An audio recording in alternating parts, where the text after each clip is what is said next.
भारत का स्वतंत्रता संग्राम 1857 से 1947, अभी ये 90 वर्ष का काल। ये महासमर था, बहुत बड़ी क्रांति थी।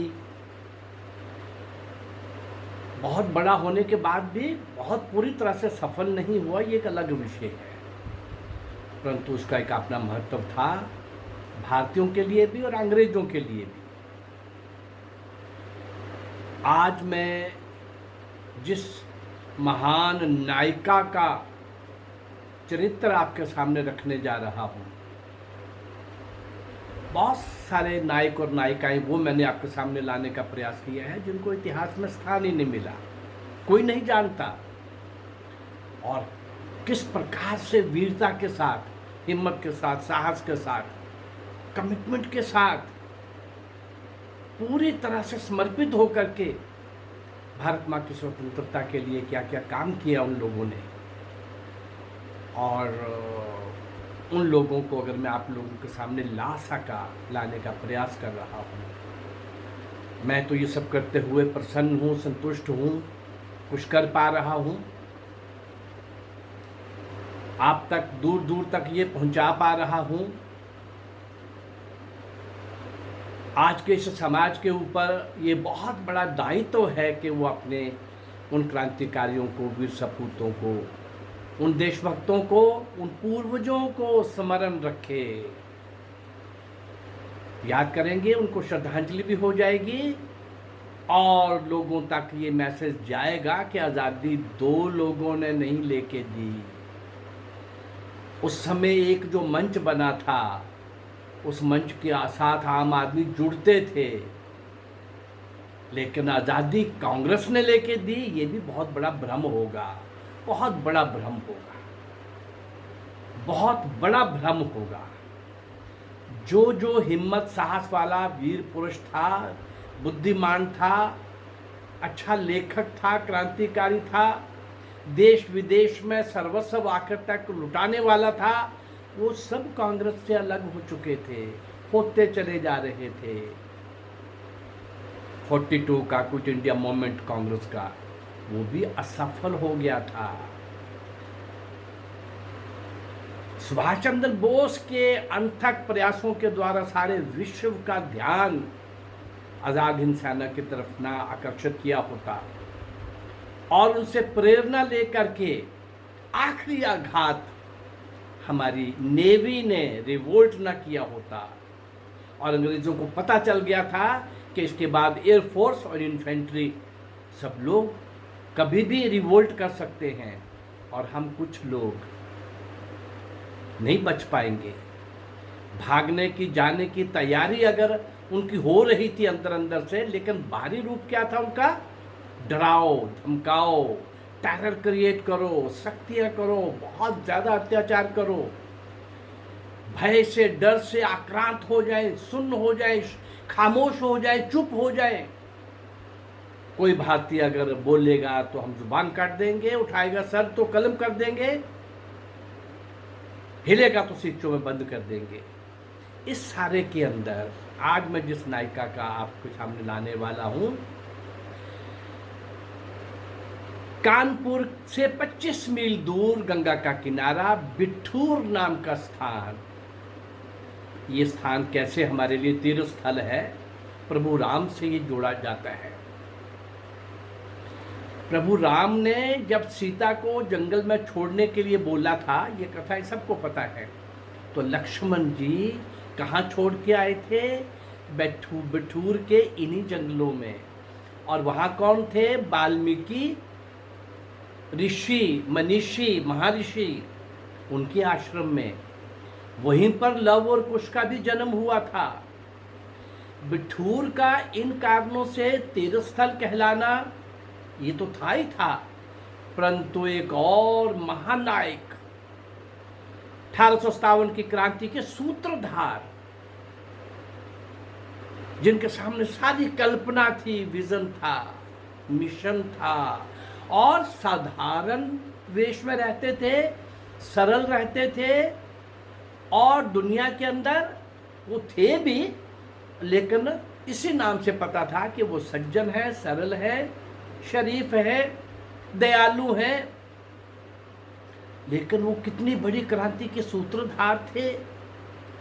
मैंने जब ये 1857 का आरंभ किया था तो नाना साहब पेशवा के ऊपर अलग से हर जगह उनका वर्णन आया है, तो मैंने टच किया है और अलग से एपिसोड भी दिया है।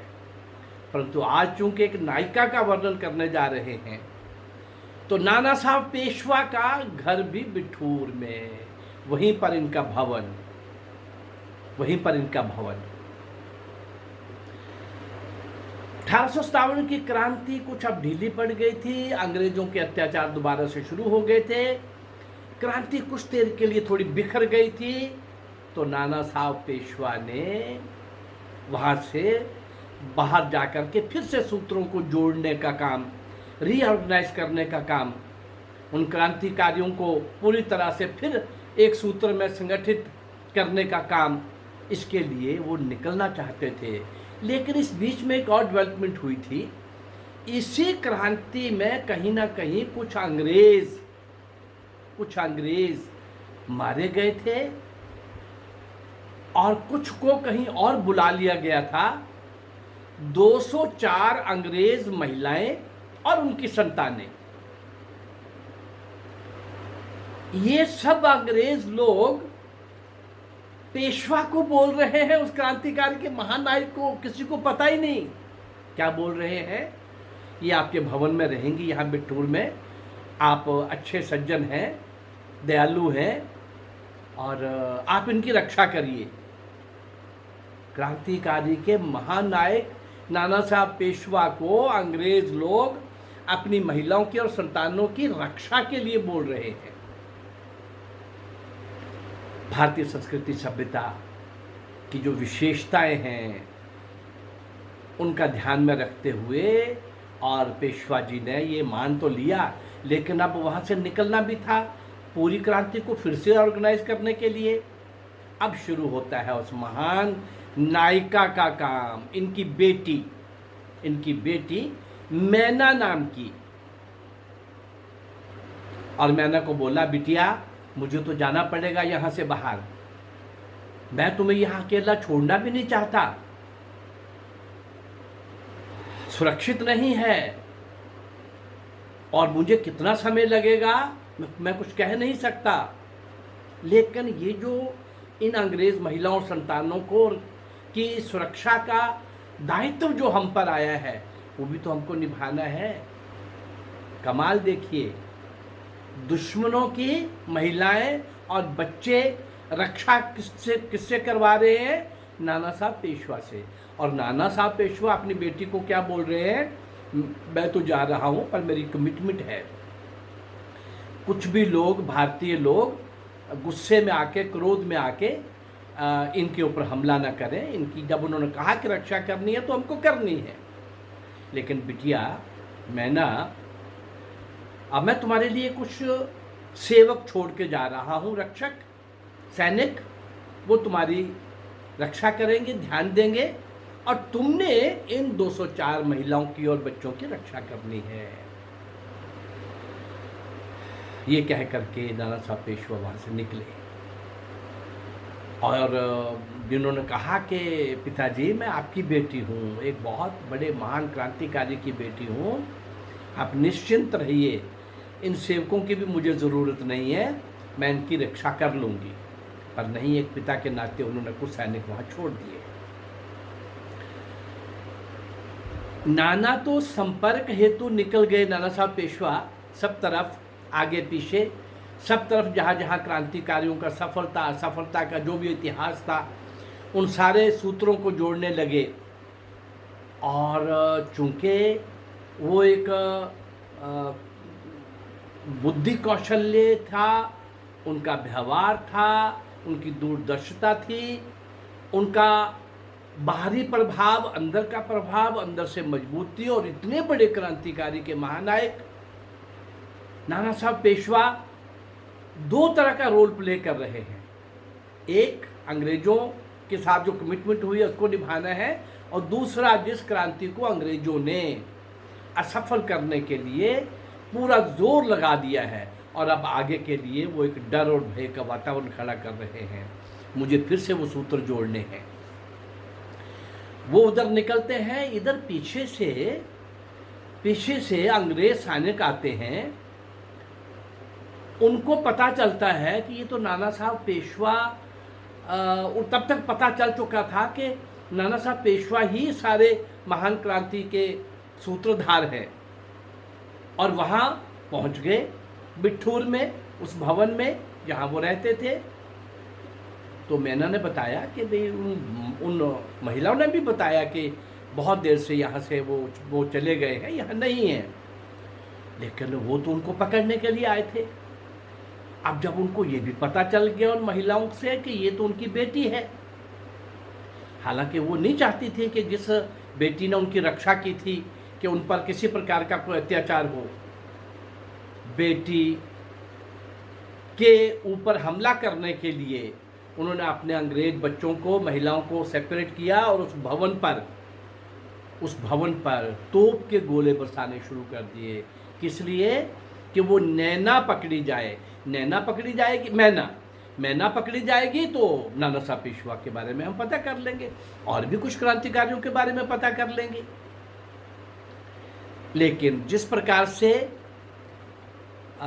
ये सारा चल रहा था, और वो वहाँ से निकल करके एक अंग्रेज के पास, सेनापति के पास पहुँची, जो उस ऑपरेशन का इंचार्ज था। तो ये तुम क्या कर रहे हो?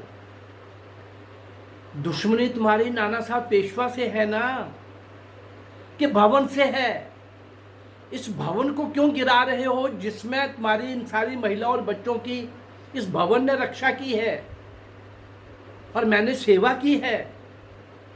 आप हमें इनाम देने के बजाय आप हमको दंडित कर रहे हो। ये कह करके ये भी बात चली रही थी और वो सुन ही रहा था। इतनी देर में उनके प्रधान सेनापति जो थे मिस्टर आउट्रम, वो वहाँ पहुँचते हैं। और जब उन्होंने सारा देखा, बात बहुत लंबी है लेकिन शॉर्ट में समझना पड़ेगा। उसने कहा नहीं, आप मूर्ख हो, आपने ये सारा किया है, हम तो ऐसा नहीं करेंगे, हम तो कि ईंट से ईंट बजाएंगे। ये सारा अभी वो प्रधान सेनापति और उस ऑपरेशन का इंचार्ज दोनों आपस में चर्चा कर ही रहे थे। तो ये उस जगह की मालिक थी, एक जगह से एक इंच से परिचित थी। ये वहाँ से थोड़ी देर के लिए ओझल हो गई और इसने भूमि के नीचे तुरंत अपना वहाँ ठिकाना पता था इसको कहाँ से कहाँ पहुँचना है, वहाँ पहुँच गई। और फिर दोबारा से तोप के गोले बरसा करके उस भवन को तो पूरी तरह से समाप्त कर दिया गया, ध्वस्त कर दिया गया, पूरी तरह से ध्वस्त कर दिया गया। जब ये सब हो चुका था, वो सेना भी जा चुकी थी, वो महिलाएं और बच्चे भी जा चुके थे। तो ये मैना निकली बाहर, ये सोच कर के मैं देखूं कि अब क्या, कौन है। सारे लोग अभी आ नहीं रहे थे कि अंग्रेज वो गोली चलाएंगे तो सबको मारेंगे। देखता है कि पूरी तरह से सन्नाटा, खामोशी और कुछ भी नहीं है, सब कुछ उजड़ चुका है, सब समाप्त हो चुका है। और वो जो रक्षक थे जिन्होंने मुकाबला किया वो भी उसमें मारे जा चुके थे। जो मैना के रक्षक थे, वो सैनिक भी मारे जा चुके थे। अकेली ये सोच करके कि चलो अब मैं तो पिताश्री को कुछ बताने के लिए बच गई हूँ और देखते हैं क्या होता है। ये अभी ऐसा सोच ही रही थी तो दो सैनिक रखे गए थे वहाँ पर कि कहीं वो मैना, उनको तो पहले ये विश्वास था कि हमने भवन को नष्ट भ्रष्ट कर दिया, ख़त्म कर दिया, ध्वस्त कर दिया है, तबाह कर दिया है, तो ये मैना भी उसी के अंदर तबाह हो गई होगी, फिनिश हो गई होगी, मर गई होगी। लेकिन जैसे ही ये निकली, देखा उन सैनिकों ने इसको पकड़ लिया, पकड़ के और पेश किया गया उस प्रधान सेनापति आउट्रम के सामने। उसने कहा देखो, मुझे अपने पिताजी का पता बताओ, बाकी क्रांतिकारियों के पते बताओ, अगर आप ऐसा करते हो तो हम आपको छोड़ देंगे। लेकिन मैना किस बाप की बेटी थी? इसने कहा कि भाई ये सब तो मेरे से नहीं होने वाला, आप उस महान क्रांतिकारी की बेटी से बात कर रहे हो, तो आपने जो करना है वो करो। बहुत लंबी चर्चा के बाद इसने क्या किया, आउट्रम ने ऑर्डर दिया, कितना वो निर्दयी होगा, ऑर्डर दिया अपनी सेना को कि ये जो वृक्ष है इस वृक्ष के साथ इसको टांग दो, उल्टी लटका दो, मुंह नीचे कर दो और नीचे आग जला दो। आग की लपटें बढ़ने लगीं और पूछा जाने लगा, मैना बताओ। और मैना उस यज्ञ में अपनी आहुति देने के लिए तैयार बैठी थी। बहुत बातें, डायलॉग्स आपस में होते रहे। तो ये एक सशक्त, आध्यात्मिक दृष्टि से मजबूत, फिलोसफिकली, सिद्धांत की, दर्शन की दृष्टि से बहुत अच्छी तरह से जो डायलॉग हुए उस टाइम कि हिंदू मरता कहाँ है, तुम क्या कर लोगे, आत्मा अमर है, शरीर को तुमने जला दिया कि ये वैसे भी जलना ही था, वैसे नहीं जलेगा तो ऐसे जलेगा। लेकिन कितना मुश्किल काम है, मर के जलना तो कुछ और बात है, जीवित होते हुए और मुंह नीचे लटका हुआ है, बॉडी टांगे ऊपर हैं, नीचे आग की लपटें बढ़ रही हैं, मुंह पे आ गई हैं। अब कल्पना करो जरा, फिर भी पूछा जा रहा है, परंतु वो अंदर से मजबूत, श्वास रोककर जिस भी प्रकार से उसने सारा किया होगा, देखते देखते वो मैना नाम की ये वीरांगना, ये बहादुर, ये वीरता की पराकाष्ठा, शौर्य के शिखर पर बैठी हुई उस महान क्रांतिकारी नाना साहब पेशवा की बेटी, देखते ही देखते वो उस अग्नि में पूरी तरह से समा गई। तो आज मैंने जिस महान नायिका का आपके सामने जिक्र किया है, ऐसे बहुत सारे लोगों को मैंने आपके सामने लाने की कोशिश की है। हमें बताया गया कि आज़ादी दो लोगों ने और एक पार्टी ने लेके दी। ये बार बार मैं कई बार कह चुका हूँ, कई बार बता चुका हूँ कि इससे बड़ा और क्रूर मजाक कोई नहीं हो सकता। और जिन्होंने वास्तव में इस देश के लिए कुर्बानियाँ दी, उनको इन काले अंग्रेज़ों ने आज़ादी के बाद इतिहास भी विकृत कर दिया, शिक्षा को भी तबाह कर दिया, और सब प्रकार का मामला जिस तरीके से चल रहा था, आज़ादी के बाद शायद ज़्यादा नुकसान हुआ है हर मामले में। इसकी चर्चा फिर कभी करेंगे। लेकिन अभी 5-7 वर्षों से जो सशक्त नेतृत्व इस देश के अंदर आया है, मेरी प्रार्थना ये है कि आज भी बहुत से गद्दार दिखते हैं देश के अंदर। हर 6 महीने, साल के बाद वो एक प्रयास करते हैं जिसका आधार झूठ होता है, फ्रेब होता है, छल होता है, कपट होता है। ऐसे उन गद्दारों को एक्सपोज करना चाहिए, ऐसे देशद्रोहियों को एक्सपोज करना चाहिए। उनके लिए कानून नहीं है तो कानून बनाओ, कानून बना हुआ है तो उसको सख्ती से लागू करो, बहुत ज़रूरी है। किसी समय देश की गुलामी जब हुई, जब भी हुई, जहाँ भी हुई, जैसे भी हुई, संघर्ष हुआ, बराबर संघर्ष हुआ। लेकिन इतिहास ये है कि हमारे अपने घर के गद्दारों से भारत माँ ज़्यादा आहत हुई। अब हम इसको और आहत नहीं होने देंगे, इन गद्दारों से कलंकित नहीं होने देंगे। हम अपने जागृति से, अपने शौर्य से, अपने संगठन से, अपने क्रांतिकारी भावों से इन दुष्टों का मुकाबला करते हुए और सरकार को प्रेशराइज करते हुए कि इन देशद्रोहियों के खिलाफ सख्त से सख्त कानून बनाया जाए। ऐसा ये सब जब होगा तो मैं समझता हूँ मेरा भी ये प्रयास उस दृष्टि से सफल होगा। अन्यथा इतना तो एक संदेश जा रहा है सभी को कि आज़ादी हमको किन लोगों के द्वारा मिली और हमें क्या बताया जाता है। अगर मैं ये सार्थक सत्य आपके सामने ला सका तो मेरा ये प्रयास भी सार्थक होगा।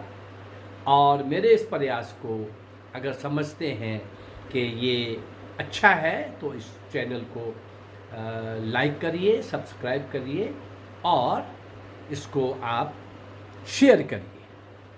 धन्यवाद, नमस्कार, जय भारत।